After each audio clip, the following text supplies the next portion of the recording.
Hello and welcome to the West Yorkshire Football Show, where tonight we're doing a Bradford City special. I'm joined by Whitford Post editor Jason McKeown, where we'll be talking about the season just gone, the plans for the summer, and what we should be expecting and aiming for next season.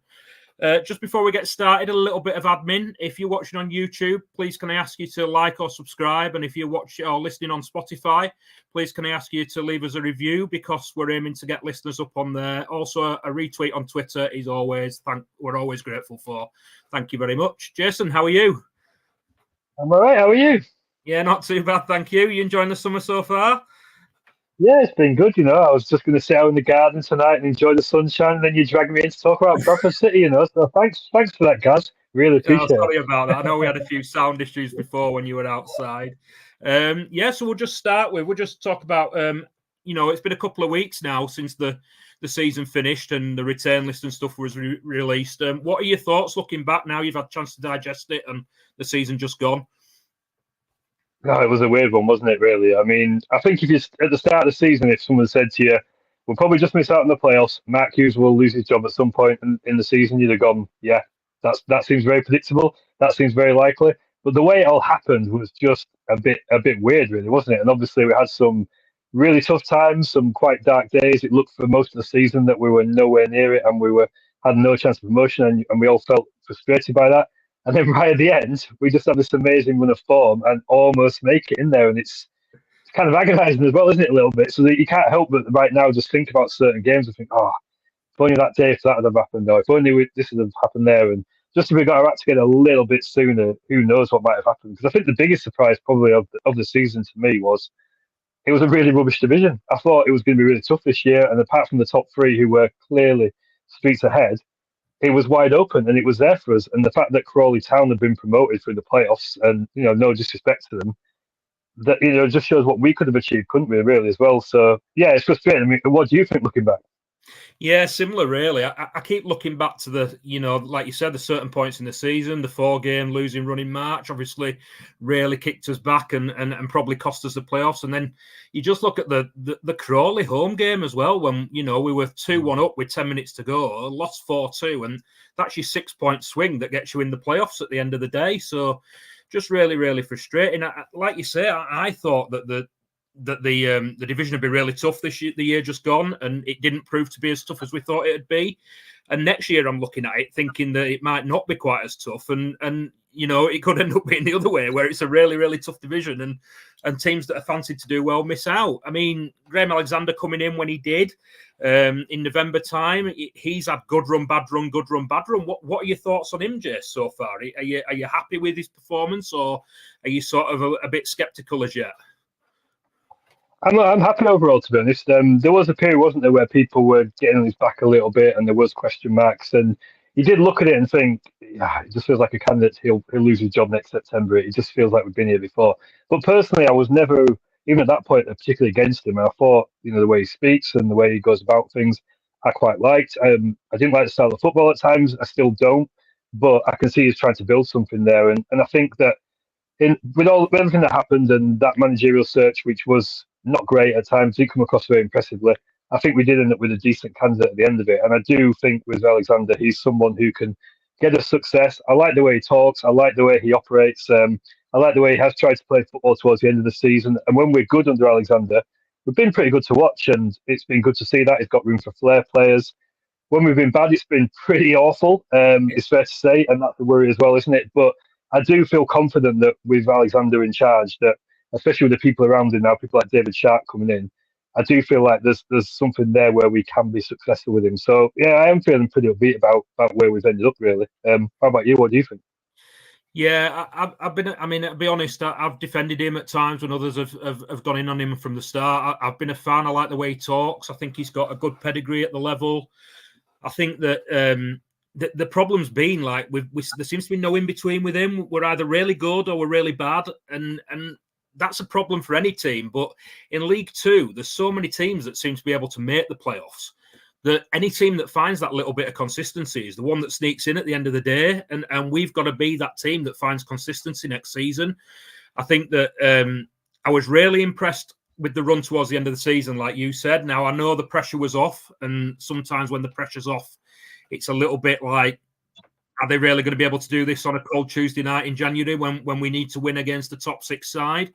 But I did feel, and I've gone on record as saying that I was more confident in us as an attacking threat than I have been in a long time. I feel that we've got goals from midfield for a start, like Poynton and Walker are a real goal threat from midfield. We're not relying on Andy Cook. Kavanagh looks a bit of a find. Looks like he could chip in with, if he carries on with the rate he was scoring at last season. He's a 15-goal-a-season striker. And then you've got Young and Patterson to add to that if we can get them fit. So, and obviously we've signed Sarcevic as well. So I really do feel that we're a goal threat. I'm confident in us as a goal threat for the first time in a long time. I think it's keeping it closed at the other end that might prove to be a bit of a problem next season. And I'll be interested to see what Graham Alexander does with the defence. Obviously, Ash Taylor's gone, which we expected. We've brought in Neil Byrne. It'd be interesting to see how much of a role he plays, how much he's expected to play. What do you think on the retained list so far and the signings that we've made? Is it as expected, or are you expecting something different? I think overall it is what you would have expected, isn't it? The key thing is we're looking at players who are not in Alexander's plans, who are contracted next season. And what do you do about those players? Your Verdane Olivers, your Timmy Odesinas, those kind of players. Do we move on and find space for the players to come into that squad? Obviously, we've seen Ash Taylor leave now at this moment in time, and obviously that makes perfect sense. And he's not going to get game time there, and he's turned out to be a bad signing. So you can move on a few of those sort of players. People like Adam Wilson, as much as personally I like him, I enjoyed what I saw of him. Clearly, not in Alexander's plans, so they're where you've probably seen the movement out. Really, I think by and large, the players we've decided to keep, or the players who've exercised the right to stay, I don't have any massive issues with those people staying at the club. And I think the big thing probably, you look at the form last season and you look at what we need to do this summer. I think when things went wrong last season under Alexander, post Christmas, and obviously that dreadful match, it came when we had injuries in key areas. You think about Massey Platt and Sam Stubbs being out in March. You're thinking about Jamie Walker and how difficult it was to replace him when he got injured in December. And I think that's probably the biggest lesson. And you suspect that's what the club will be looking at now, of going, we have got actually decent first 11 there, and it showed it towards the end of the season. When everyone's fit, we are a good team at this level. However, do we have the depth there? And the answer was proved to be no last season. But if you can get that depth there, some of the players coming into it, and as you say, Sarcevic adding to the attacking options, which are already really, really promising, and who knows what else will come through. If you can have that squad, then I think we're in a really, really good position, really. So the foundations to me are there. It didn't look it at times, I've got to admit. It certainly, I'll always remember going out of Notts County game, just leaving Valley Parade that night after the 3-0 defeat, just thinking, this is so low, and I am so worried about the future. But the end of the season gave us all a bit more hope and heart that you think that the squad, with some additions, we should be really, really strong next season in what does look like a weaker division, as you say. Like you say, it did feel like that coming out of the Notts County game. It was just like, it was despair, really. I was at the extreme of worrying about where we might end up next season. Will we be in a relegation battle? It just felt like we were at a really low point. We'd lost 4 games on the bounce. 3 of those were at home, weren't they? And the other one was, obviously, we lost to Harrogate away. And just 4 really, really bad performances. Obviously, there was a lot of fan disgruntlement, people getting on the backs of the board and aiming sort of criticisms towards Stefan Rupp and the protests that followed. How did you feel about that, Jace? The protests and the formation of the independent supporters group and everything that went on around that time, and then obviously Stefan Rupp with his open letter that came after that. What are your sort of feelings around all that? I felt that last season it was a bit of an awakening, really, in the sense that it just felt that with the current structure that we had, with the way that we were operating the club in quite a passive way, I think it's fair to say from Stefan's point of view, it just felt I can't see success coming here, really, because the infrastructure at the football club is lacking. There's not enough people there with football expertise to make the right decisions. And at times when we really needed those clever decisions to be made, such as in the wake of sacking Mark Hughes and it turned out not having a plan from there, was just very unimpressive. And you left it in a situation where you thought, as we are right now, I just can't see how we can be successful in this way. And what's been, encouraging from the back end of the season is the fact that there is promise of change. There's a promise of more investment. There's promise of greater communication, which we're starting to see with things like the fans forum being announced, with Stefan Rupp being there in attendance. A really good tick for me. That's really good. And obviously people like David Sharp coming in. That it feels like lessons have been learned as well, and that there's a realization from the top that actually we do have to change things and we do have to invest more into it and have more focus onto it if we are to be successful. And how that came about is obviously the fact that we were unsuccessful on the pitch. I think it's the fact that the attendances were really poor in the second half of the season. You know, some of them Tuesday night games, I went to them all, and it was there was no one there in some of them games. It was really, really low. And then things like the supporters group coming there and making their voice well quite known, and equally the protests as well. I mean, people have different opinion about the protests. I sort of watched from a distance. I kind of had a little casual look on the day, just to see what's going on there. I didn't particularly join in with it, but it was interesting to see. But I think things like that have just added that bit of pressure on there, which has helped to make what look like better decisions. So I think it's all for the good, really. It's been a ride, but I think that if we can come out of this positive with a stronger football club, with a more hands-on owner, with more infrastructure, more money behind it, more football expertise at the football club, that's not got to be a good thing in the long run. And I do feel, I think I wrote about it in the season, that if for what we've been through this season and how frustrating it was at times and how low we felt, if the end of it is a stronger Bradford City because we go through those difficult moments, I think we might all look back and go, I'm thankful we did go through those moments, as much as it was not fun sitting inside Valley Parade 4-0 down to Mansfield Town with not even half time. At the time wasn't fun, but in the long run, hopefully we'll be pleased. We'll be glad we went through it. I mean, what do you think? I feel that it was something that needed to happen, really. I felt that we need some kind of... The club needs to be accountable to the supporters in some way or another, and the fans needed to make the voice heard, and I was quite glad that they did. And like you say, it feels like it's had a positive effect. The main thing is the engagement that it's brought from Stefan Rupp. He's written the letter. He's realised that mistakes have been made. I know that he kind of said something similar at the end of season 2 a few years ago, after when Eddin was leaving, and nothing was really followed through on it, and we didn't really see anything drastic change. But I'm more confident this time that it will. I'm glad that David Sharp's come in. Feel like he's somebody that knows what he's doing. He's had success in his roles before at Wigan and at Mansfield. Hopefully we can see someone with a bit more football expertise making football decisions. I'll be honest, I was expecting possibly a Paul Jewell or somebody like that to come in as director of football. I was a little bit surprised that they didn't, and I'm a little bit... Part of me wonders whether David Sharp will end up doing part of Ryan Sparks' job. I'm a little bit worried about how that'll work out between the two, but there seems to be a suggestion that they know each other and they get on well, so hopefully that won't be a problem. What I would like to see is it'd be good really at some point to get Steve Hamilton on the show and chat to him about how he sees things going forward with the Independent Supporters Group. Obviously, they've had a positive reaction so far from what they've done. It'd be interesting to see what might happen next season if things don't continue to improve and things go backwards. What do we do then? Hopefully it won't need to, and things will continue to progress positively, and we'll do well on the pitch like we were at the end of last season. Ian's made a good point here about how he feels we still need more communication and engagement with the fans. I think that's a point you've raised, isn't it, in Width of a Post on a regular basis, how you feel that communication's key. I kind of understand it at times when Ryan's he's made statements and then they've been used to beating around the head with, further down the line, and he's been clipped and soundbited. We've all heard we don't accept mediocrity at this football club. But you can't run away from it. You still need to have that communication with supporters. So I'm glad that we're having it so far, and I just hope that it continues. And Valley Parade, like you say, was a much happier place towards the end of the season.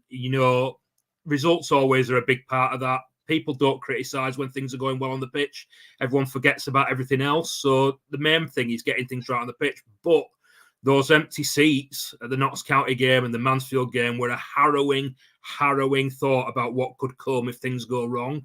And we've just got to make sure that doesn't happen again, and that things, continue to improve, and we don't see vast empty seats, because Bradford City is a football club that is, it is largely self-sustainable. What we're bringing through the gates is what we have to spend. And we need to keep the fans coming in. The season ticket sales have been really impressive. I thought they'd drop off more than they did. Did you think they would, Jace? Or were you confident that we'd always have a reasonable amount of season ticket supporters next season? I was very surprised in a good way that the uptake we had, because it didn't look like we were going to get a good uptake. And I think these debates it often turns. People say social media is different to real life, and people saying on Twitter whatever they're not going to renew doesn't necessarily translate into reality. But you and Leo as well as me, talking to friends, people who've been going to watch Bradford City for years and years, who love the club, who adore the club, saying to us, "I'm not going next season. I already gave up midway through last season." This was a real thing where people had had enough, and even now we still know people, don't we, that have not renewed for next season, that have still lost the faith in the football club. That hasn't gone away. It was a genuine thing where people really felt that way about the football club. So I think to get the uptake of people renewing when the mood at the club was so downbeat, when there was reasons not to renew right now, and when it felt like a lot of people were moving away, I think it's really, really impressive. A massive credit, I think, to Bradford City supporters who have renewed, because it just shows that loyalty and dedication that there is. And I think there was something I saw on Facebook earlier today. There were one of the Facebook groups who were posting season ticket prices for all of League Two and how they all are. And we're no longer one of the cheapest. No. We're probably more like maybe top 10 still, but we're certainly not the cheapest now. So they say in the past it's been said well, Bradford City fans are they only get numbers because the season tickets are so cheap. That's not the case actually anymore. It's gone up quite a lot. There was every reason at the end of last season to not renew, and no one would have judged you, and you were in good company, it seemed. But so many people did, and I think that is really testament to the loyalty of Bradford City supporters. And it is really encouraging. It's massively encouraging for next season. I think it gives us all a lift, because the last thing any of us want is to turn up Valley Parade next season and there's hardly anyone there and the atmosphere suffers. So I'm excited by the amount of people who have renewed, and I think we could be set for a really good season next year. I know, I feel quite scared. Normally when I get optimistic, things start going wrong. But even I am thinking a little bit like we could have a good year next year. Like you say, it's the hope that kills you in a way, isn't it? It comes to the end of the season, you're thinking in February and March, I'm not renewing next year.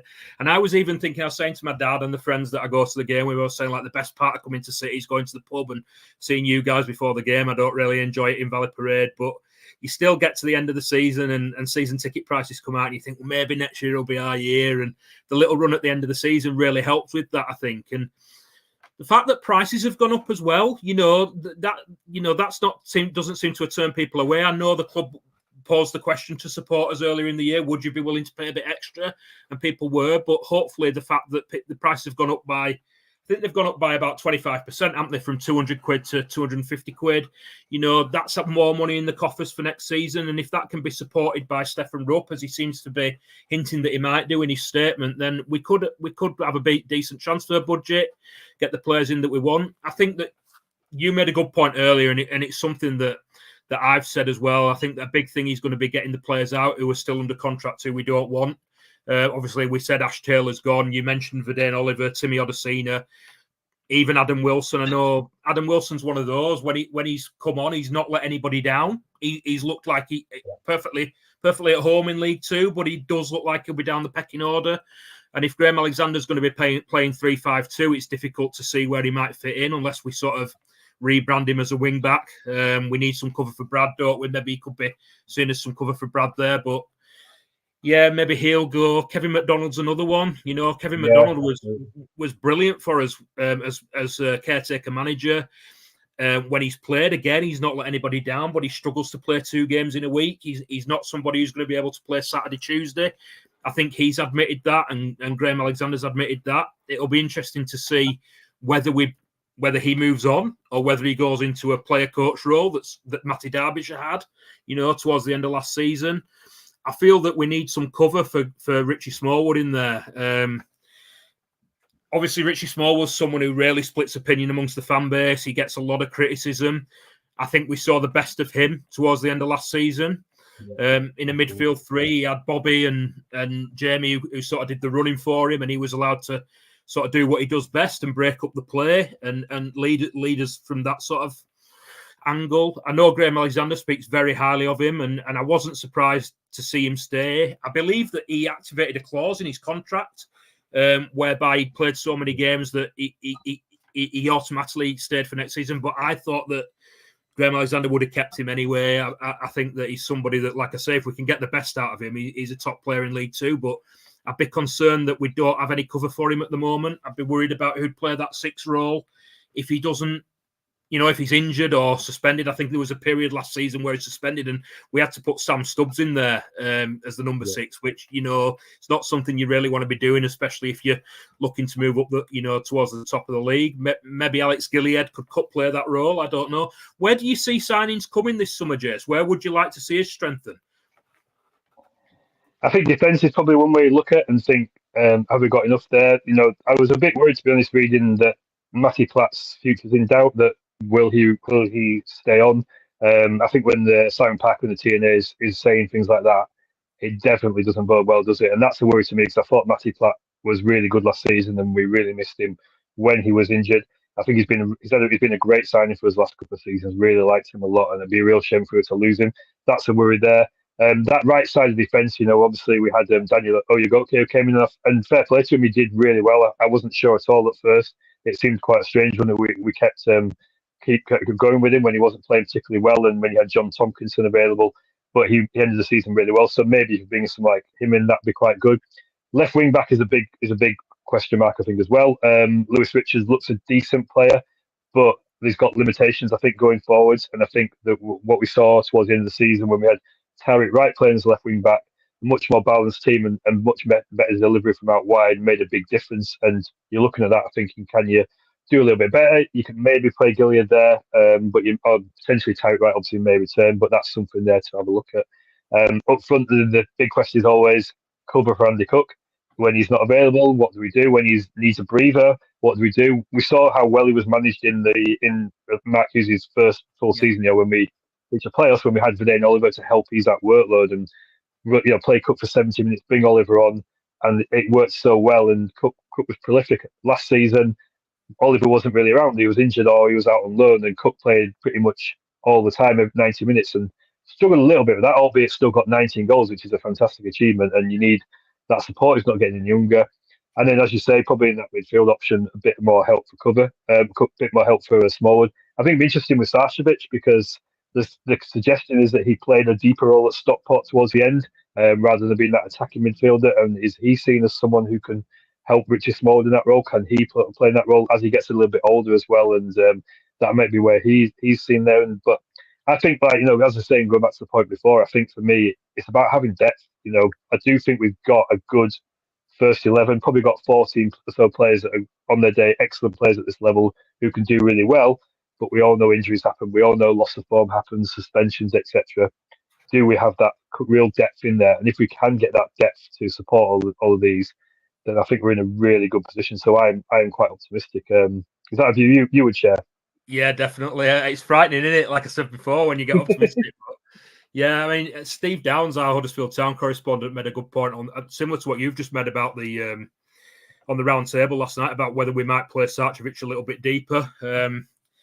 I think he was a 10, wasn't he, when he was at Bolton? Always sort of played behind the front man, and then he's dropped back as a sort of 8. And maybe there is a suggestion that he could always cover that 6 role. He's certainly got the experience.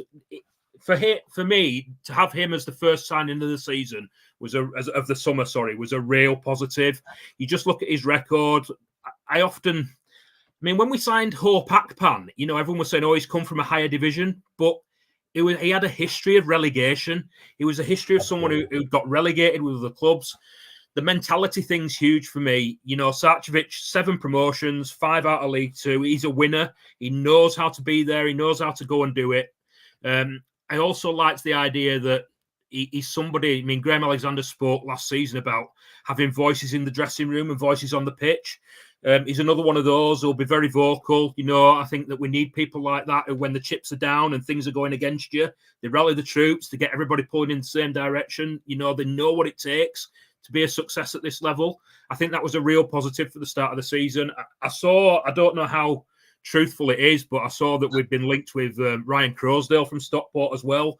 That might just be Twitter rumours and things, but he'd be a brilliant signing. He's the sort of player who could cover for Smallwood. Probably wouldn't want to come in as a second choice, so probably unlikely to happen. But I would like to see, like I said, some cover brought in for Richie. Definitely some cover for Brad at right back. I think, like you said as well, the right-hand side of that defence is the big one.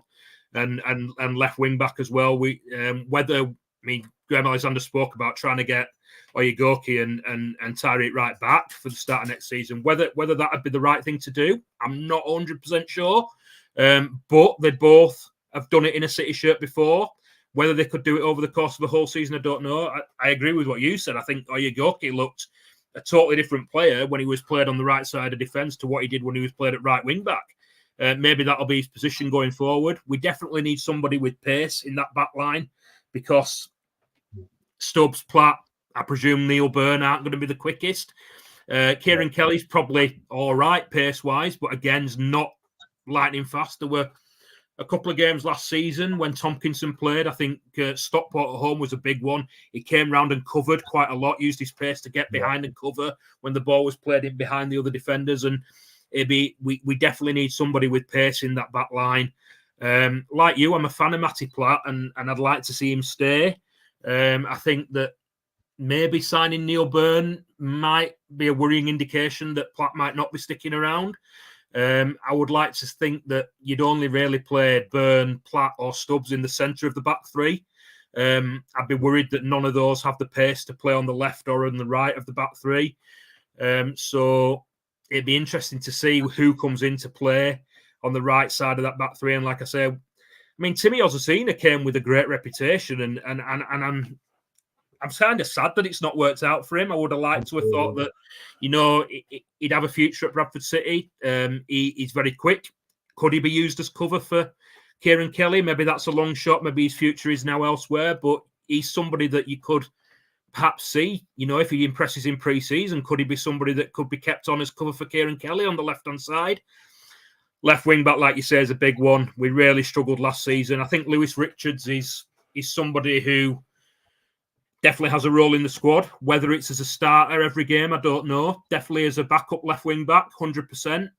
But we need somebody who's, I like to say, we need a Brad Halliday on the left. How brilliant would it be to get a Brad Halliday on that left-hand side? Liam Rydalf really struggled last year. I always thought that he'd be released.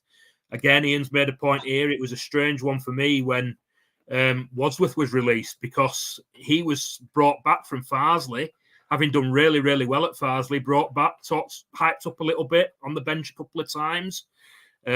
People thought that he might have a future as a left wing back going forward, but he's been released. I don't quite know what's happened there, but 100% we do need to look at right-hand sided centre backs and left wing backs. I'm sure that Graham Alexander's got his eyes on the market for those, and hopefully David Sharp and Stephen Gent can help him bring somebody in for those positions. And like you say, and like I was saying earlier, for cover for Richie Smallwood as well.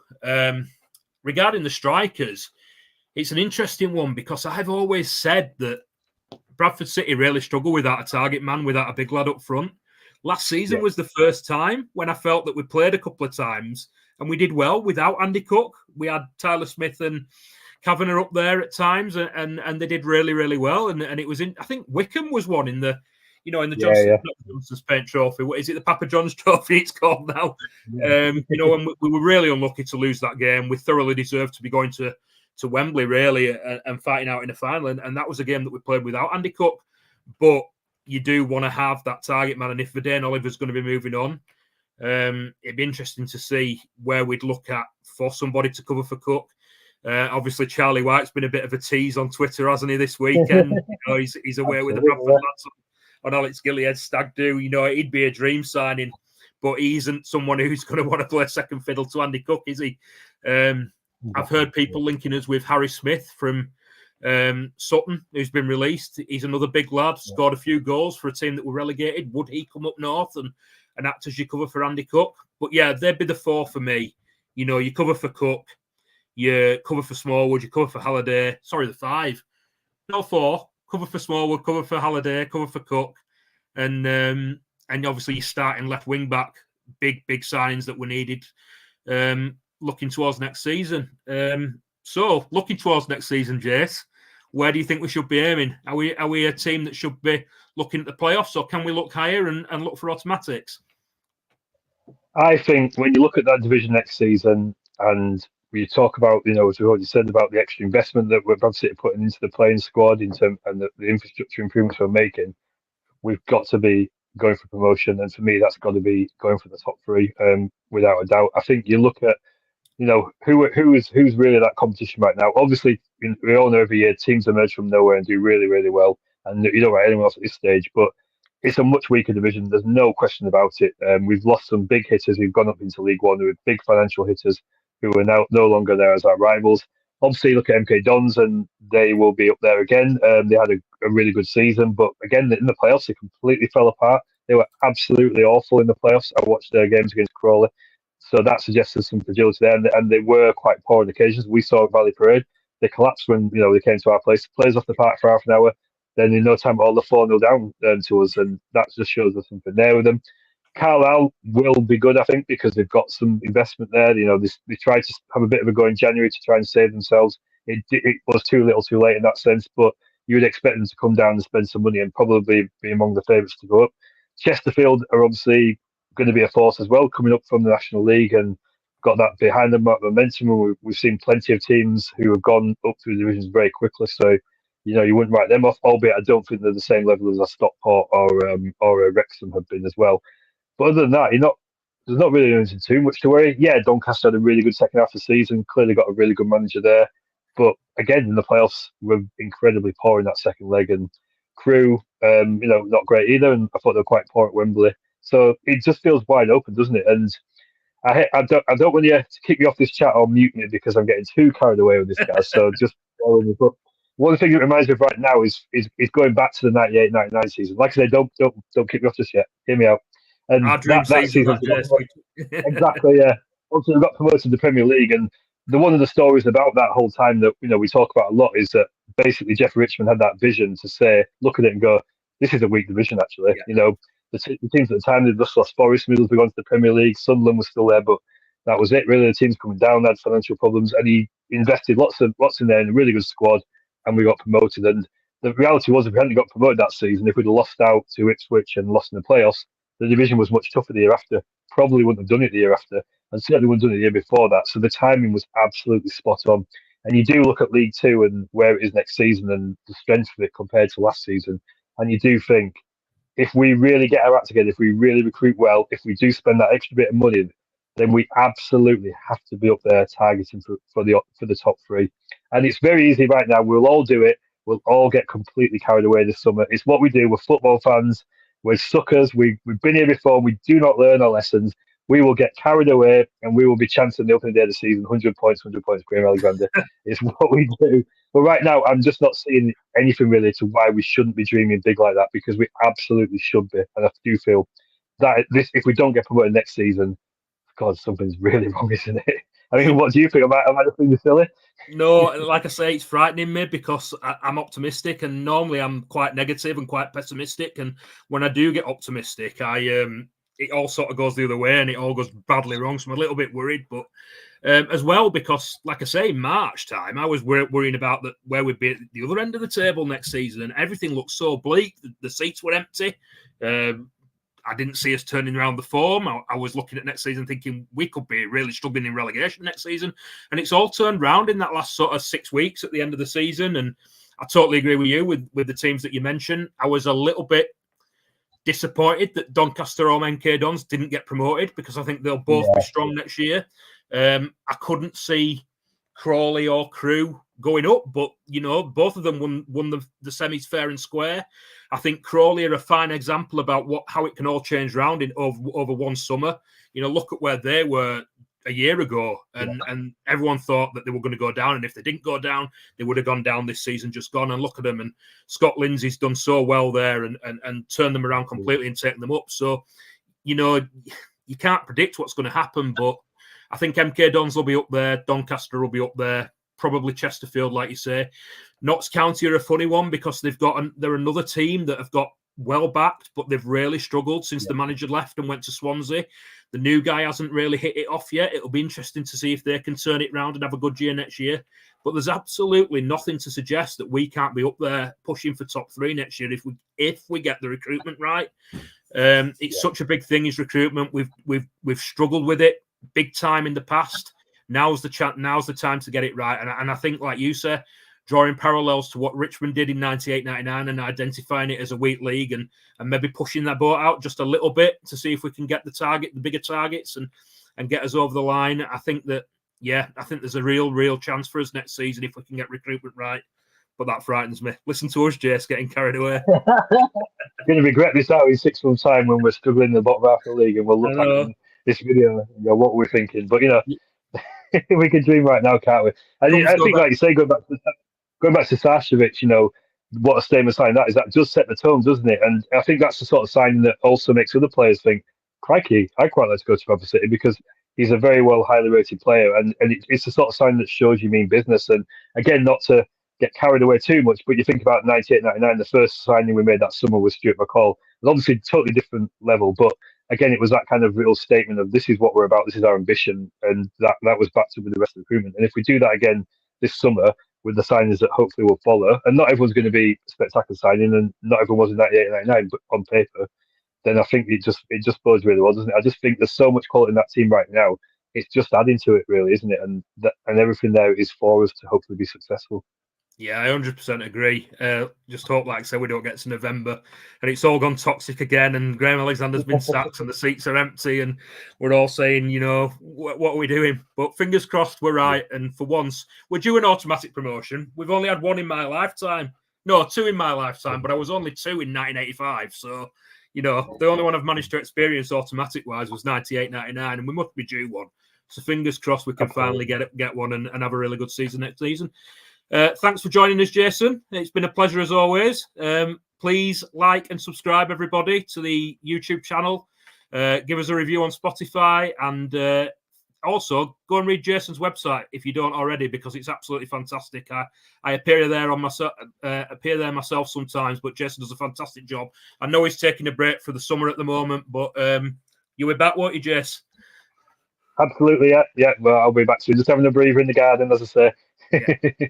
Fingers crossed. Thanks very much, guys, and speak to you all soon.